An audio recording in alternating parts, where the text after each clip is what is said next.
Good afternoon. I'd like to welcome you to our introduction to the ACEs study, or Adverse Childhood Experiences.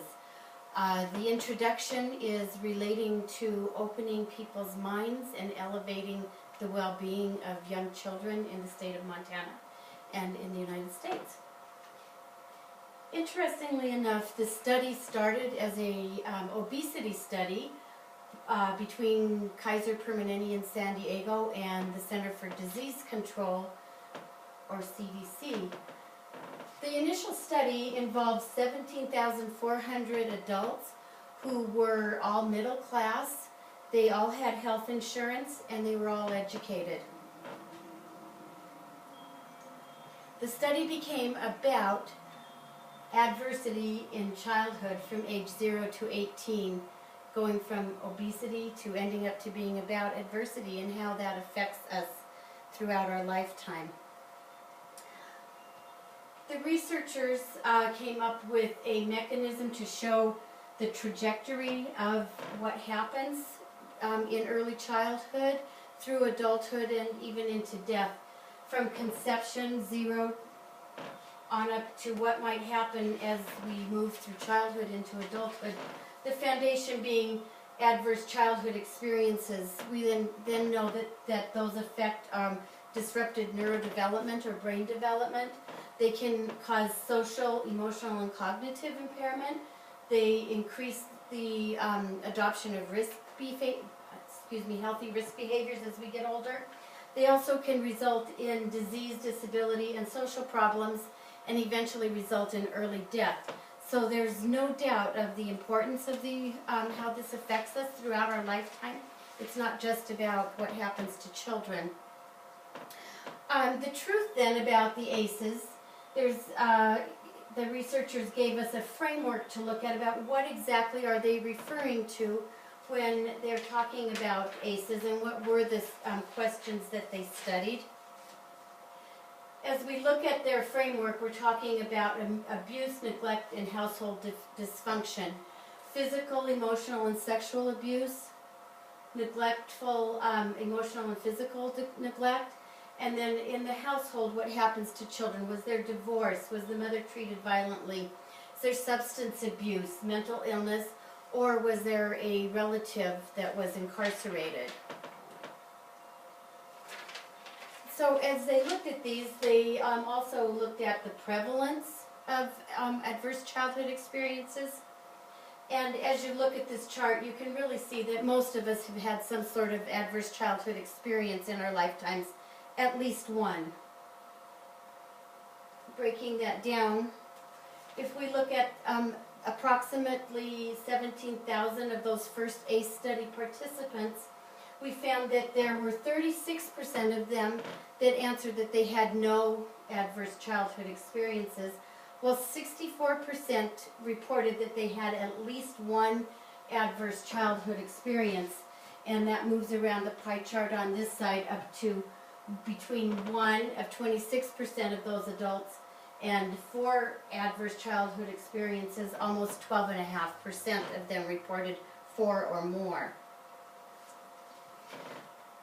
So if we know that these are significant in our culture, in our society, what are the impacts that they have?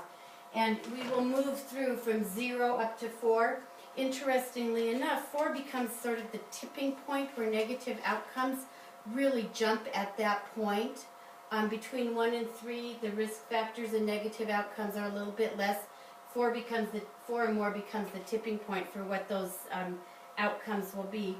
Also, it's significant to think about that these adverse childhood experiences tend to cluster, or if there is one adverse childhood experience in the family, there's likely to be 2 or more. And that's easy to understand if you think about substance abuse and a person who is addicted and abusing alcohol and or drugs. They're also more likely to neglect or abuse their child.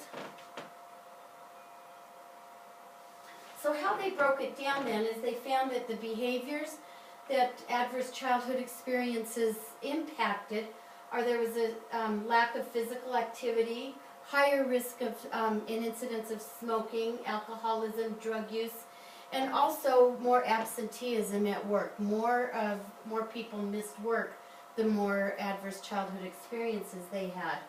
Also affected were physical and mental health, severe obesity, diabetes, depression, suicide attempts, so sexually transmitted diseases, and then physical health conditions, heart disease, cancer, stroke, respiratory illness, and even a higher risk of broken bones. As the number of adverse childhood experiences increases, so do the risk factors for negative health outcomes. And you see, as we move past that 4, it becomes even more significant. So by looking at some of the data that the researchers found in this initial study, we can take a close look at the relationship between antidepressant prescriptions and the number of ACE scores. The impact is pretty significant if you look from 0, 4, 5, and above. The number of people per 100 that were prescribed prescription antidepressants, for those who had 0 adverse childhood experiences, significantly increases the more adverse childhood experiences that person has had, those people have had. Looking at the link between smoking as an adult and the adverse childhood experiences, again, the same trajectory. Low risk of smoking as an adult, if you have fewer adverse childhood experiences, increases fairly significantly as we go to 4 or 5 ACEs, and 6 or more, significant jump. Same thing when we talk about the connection between liver disease and the number of ACEs a person has experienced. Exact same trajectory, significant increase between 0 and 4.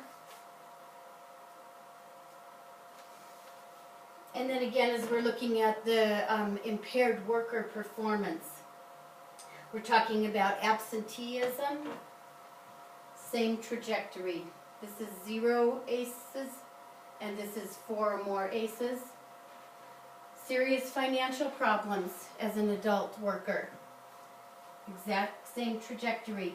Serious problems with performing a job, being able to perform the job, same trajectory.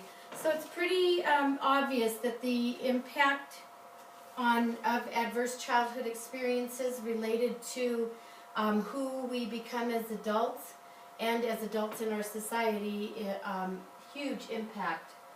This is a very interesting screen. I think this relates, of course, the same trajectory, but adverse childhood experiences underlie suicide attempts. 0 adverse childhood experiences, the percentage of people attempting suicide increases significantly after 4 or more adverse childhood experiences.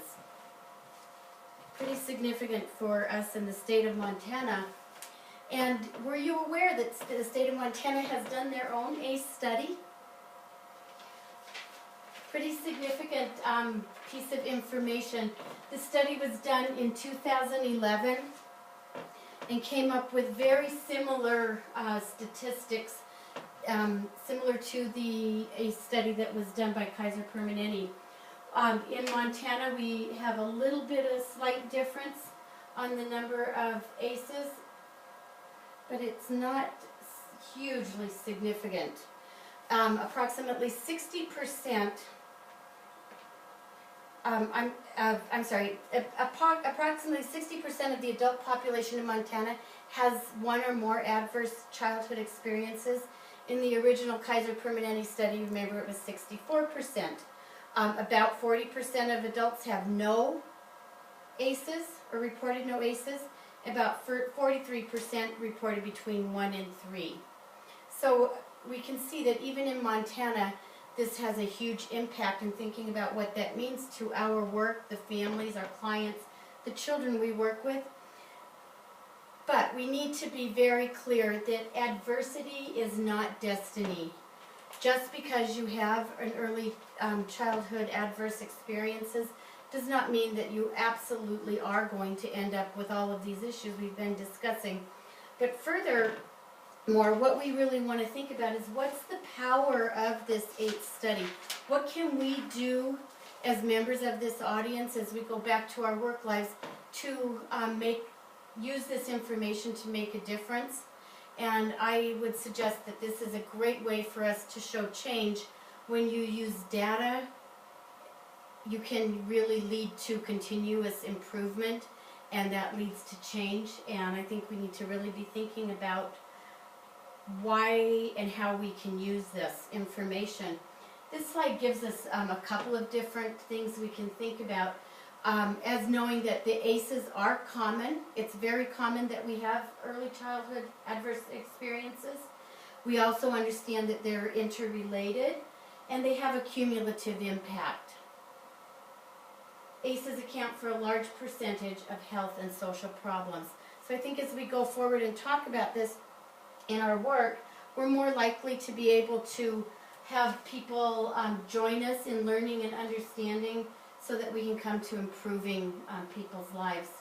And it also will help us identify and set goals in the high-risk communities that we might work in. We have an opportunity, a great opportunity using this data to stop the generational transmission or the generational risks that we see with a lot of the people that we work with. We're also going to be in a position that we might be able to leverage resources and partnerships so that we as a community and in our state can have greater impacts. It probably will give us the ability to invest more wisely and pinpoint where our dollars need to go to help create change. And definitely this information can help us help parents organize their lives and support so that their children have lower ACE scores than they did and improve their children's lives. So we need to move from a stance of what's wrong with you to what happened to you. This gives us an opportunity then to change our thinking about the impact of what happens to us as children and be able to help parents and others in our community to support young children in having better experiences. Then we can also then have an impact on their later outcomes in life. So I thank you for allowing me to give the introduction today, and I look forward to meeting with you again tomorrow morning as we get deeper into understanding the ACE study and what it means to our work. Thank you very much.